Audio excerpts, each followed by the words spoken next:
La plus grande tristesse dans la vie de Brigitte Bardot, icône du cinéma français et militante pour les droits des animaux, fut sa relation éloignée avec son fils unique, Nicolas-Jacques Charrier, une blessure psychologique qui dura des décennies, la faisant se sentir tourmentée et fondre en larmes dans des moments de solitude.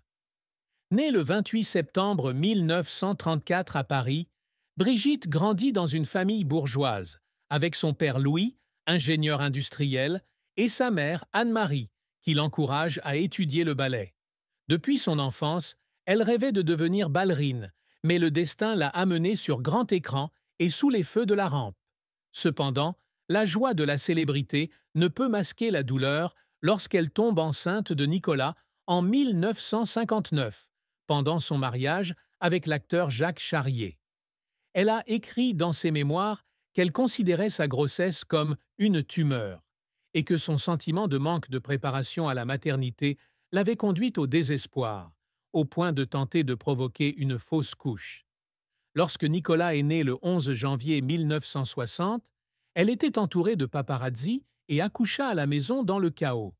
Elle refusa d'élever l'enfant et, après avoir divorcé de Jacques en 1962, Nicolas fut élevé par la famille Charrier, sans pratiquement aucun contact avec sa mère.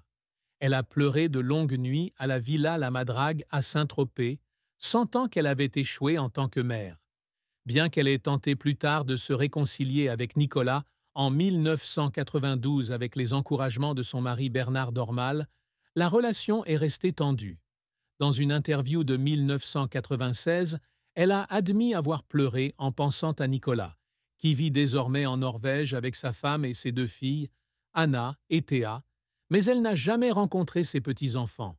Cette tristesse s'accentue lorsqu'elle compare son amour inconditionnel pour les animaux à son manque de connexion avec son fils, ce qui l'amène à se demander si elle mérite le pardon. La carrière de Brigitte Bardot fut un parcours brillant mais tumultueux, avec des succès retentissants, des échecs douloureux et des efforts qui la firent pleurer de pression et de passion. Elle débute sa carrière d'actrice en 1952 avec un petit rôle dans Le Trou normand. Mais son rôle dans Et Dieu créa la femme, 1956, réalisé par son premier mari, Roger Vadim, fait d'elle une icône mondiale. Le film, qui la met en scène en bikini et dans un style libre, rompt avec les normes conservatrices, attire des millions de spectateurs et façonne la nouvelle vague du cinéma français. Elle continue de briller dans Le Mépris, 1963, de Jean-Luc Godard, où elle reçoit des éloges pour sa performance profonde, et Viva Maria, 1965, avec Jeanne Moreau, un succès commercial. Elle s'essaie également au chant, enregistrant plus de 60 chansons, dont le célèbre duo Je t'aime, moi non plus, avec Serge Gainsbourg. De 1969 à 1978, elle devient le modèle de Marianne, symbole français de la liberté. Mais une carrière ne se résume pas uniquement à être sous les feux de la rampe. Le film La mariée est beaucoup trop belle, 1956, a été critiqué pour son jeu immature, la faisant pleurer dans la loge, estimant qu'elle n'avait pas assez de talent. En 1960, lors du tournage de La Vérité, elle subit les pressions du réalisateur Henri-Georges Clouzot et un scandale personnel, qui l'a conduite à une seconde tentative de suicide par somnifère, la laissant en pleurs d'épuisement. Être poursuivie par les paparazzis l'a également fait pleurer à de nombreuses reprises, comme lorsqu'elle a pleuré sur la plage de Cannes en 1957, se sentant privée de sa liberté. Après avoir pris sa retraite d'actrice en 1973, à l'âge de 39 ans, elle fonde la Fondation Brigitte Bardot en 1986, luttant pour les droits des animaux.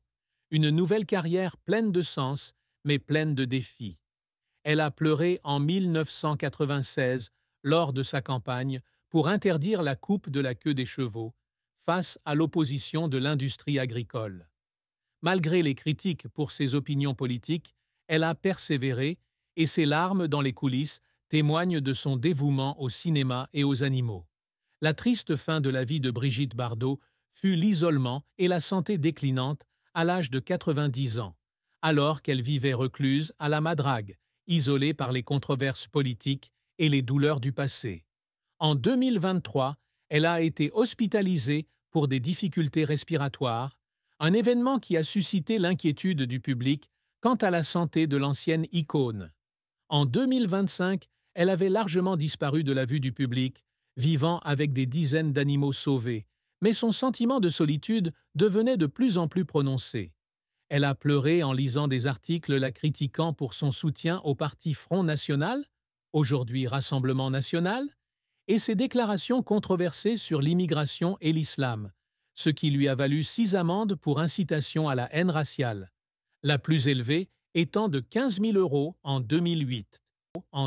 Dans une interview de 2022, elle a admis avoir pleuré parce qu'elle se sentait incomprise, que le monde ne la voyait qu'à travers le prisme de bébé, le sexe symbole, et non de la vraie personne.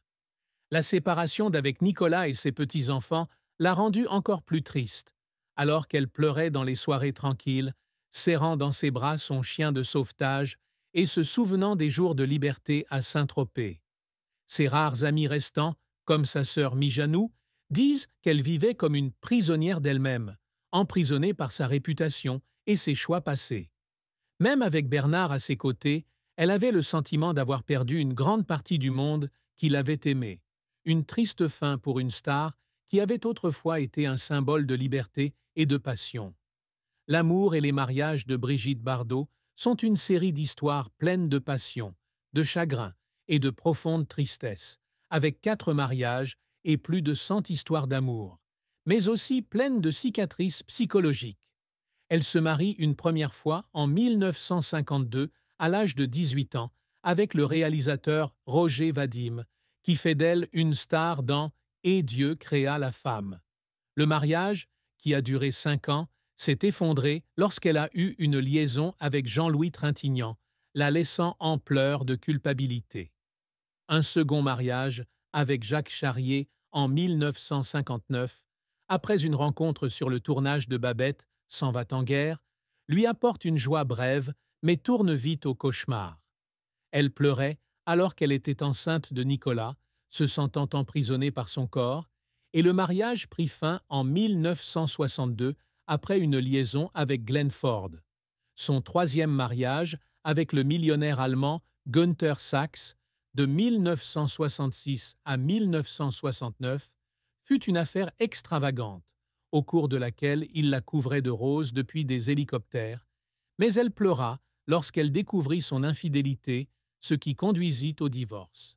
Son 4e et plus long mariage, avec Bernard Dormal, qui a débuté en 1992, lui a apporté stabilité, mais non sans tristesse. Elle a pleuré en 1992, après sa 4e tentative de suicide avec des somnifères, se sentant seule, même avec Bernard, à ses côtés. Dans ses mémoires, elle écrit qu'elle a toujours été à la recherche de la passion. Mais lorsque celle-ci s'est estompée, elle est passée à autre chose, laissant derrière elle des relations insatisfaites avec Serge Gainsbourg, Warren Beatty et bien d'autres. La plus grande tristesse en amour est le sentiment de ne jamais trouver la paix. Et elle a pleuré lorsqu'elle a avoué à Mijanou qu'elle craignait de ne jamais être aimée pour qui elle était vraiment, mais seulement pour son image de bébé. Le secret que Brigitte Bardot a gardé caché pendant des années était 2 avortements illégaux dans les années 50, avant de donner naissance à Nicolas, une décision qui la hantait et la faisait pleurer dans ses moments de solitude. Dans ses mémoires de 1996, elle a révélé qu'elle avait subi 2 avortements alors qu'elle était mariée à Roger Vadim, une fois en Suisse et une fois en France, tous 2 mettant sa vie en danger en raison des lois sur l'avortement en France à l'époque. Elle a gardé le secret de sa famille, de ses amis et même de la presse, craignant que le scandale ne ruine sa carrière. Elle pleurait en se remémorant l'avortement en France où elle avait failli mourir d'une infection, mais n'osait pas consulter un médecin de peur d'être découverte. Ce secret la faisait se sentir coupable, surtout lorsqu'elle se retrouva confrontée à la possibilité de tomber enceinte de Nicolas, et qu'elle ne put avorter à cause de la pression de la famille Charrier. Elle ne l'a partagé qu'avec un ami proche, mais a demandé à ce que cela reste confidentiel. Dans une interview de 2014, elle a vaguement fait référence à des choix douloureux dans le passé, mais n'a pas révélé de détails.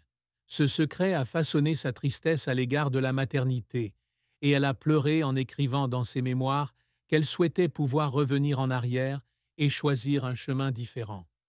Garder cette histoire secrète était sa façon de protéger son image, mais c'était aussi un fardeau qui la faisait se sentir plus seule dans ces dernières années. Les réalisations que Brigitte Bardot a toujours cherché à réaliser n'étaient pas seulement la célébrité sur grand écran, mais aussi laisser un héritage au cinéma et protéger les animaux, une mission qui la faisait pleurer de fierté et de difficulté. Dans sa carrière d'actrice, elle se vante d'avoir joué dans « Et Dieu créa la femme », le film qui a changé la façon dont le monde voit les femmes à l'écran, et Le Mépris, où elle a prouvé qu'elle était plus qu'un simple sexe symbole. Elle a reçu le prix David di Donatello de la meilleure actrice étrangère en 1962 et a été nominée pour un BAFTA, des événements qui l'ont fait pleurer de bonheur. Devenir Marianne, le symbole national, fut un grand honneur, même si elle pleura en 1969 lorsqu'elle ressentit la pression du titre.